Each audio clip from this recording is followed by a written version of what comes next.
Sige. Konti lang yan. Tatanggalin lang natin yung LC. Nabungal. Naleche na. Isa.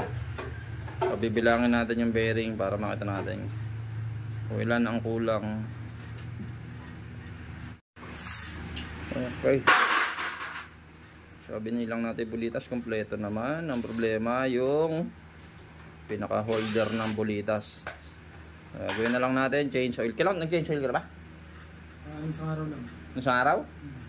Pero kung kailangan hindi, para makasiguro tayo. magrambulan sa loob. Kaya nga eh. Baka mamaya ay madisgrasya. Doon natin ano sa may ano boy, sa may sa strainer. Doon tayo mag-change oil sa strainer. Tapos bugaan natin ang hangin. Tingnan natin kung meron pa tayong makukuha sa loob. Obligado makuha natin yung mga durog. Kundi mayayari makina nito. Oh, ayun no, sabi siya meron no. Ayun yung mga nadurog. Mga pinong-pino, durog na. Ayun na masakit. Diyan sa langis meron yan. Meron pa sa langis yan. Tapos ayun no, kita mo sa ano. Meron ba ito? Lumusot, durog na durog talaga. Ay, may konti, ayun o.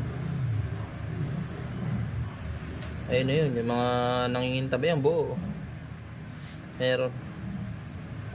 Siguradong meron eh, kaya kailangan talaga i-change oil. Kuha na natin, durog na. Ayun, sa dulo. Okay.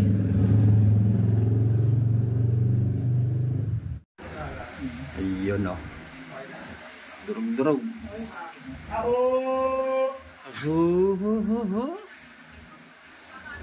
Yan, naipon dito. Pagka po ganito na may ano, na nangyari sa inyo na ganyan na nagkaroon ng problema sa bearing. Dito nyo po i-check. Dito nyo i-drain yung langis. Huwag na dun sa may drain plug. Sa may strainer na. Ito nalinis. Nalinis na to yung strainer eh. So dito siya may ipon. Bugahan mo na lang to. So ito pinakuha namin, pangalawang change oil na to. Ayan. Yung unang change oil hindi niya napansin kasi siya nag-change oil. Kaka-change oil lang ng isang araw. So ayan, obligado po makuha natin lahat ng mga debris na ganyan. Kasi pag hindi, yari yung makina niya. So ginamitan natin ng magnet para makuha yung mga yan. Okay? So sa isang change oil, check ulit. Next na change oil, check ulit dito para makita kung meron pang naiiwan. Usually naman naiiwan dito sa ilalim, no? Nandito to sa ilalim, nakakabit. Ilalim. So pag ganoon, check yun na lang to. Yun ang kailangan na may strainer. Yun ang purpose ng strainer. Nasasala niya yung mga ganito, tapos maiiwan dito sa drain plug. Okay? So ayan, okay na. Tingnan natin kung hindi magkakaproblema sa mga susunod na kabanata. And yun, very good. Very good, nakuha yung malaki oh. Ayos. Ayun pa, marami pa doon. Ayan. Ayun, nawas na lahat. Okay, very good, very good.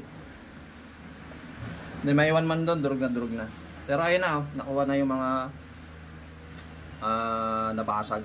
Ayos yan. Okay, okay. Ligtas. Okay, tahimik na yung makina. Ayan, umaandar yan. Tahimik na po. Okay, good. Abangan ang susunod na kabanata kung meron pang magiging problema. Wag naman. Ending na yan, ending na raw.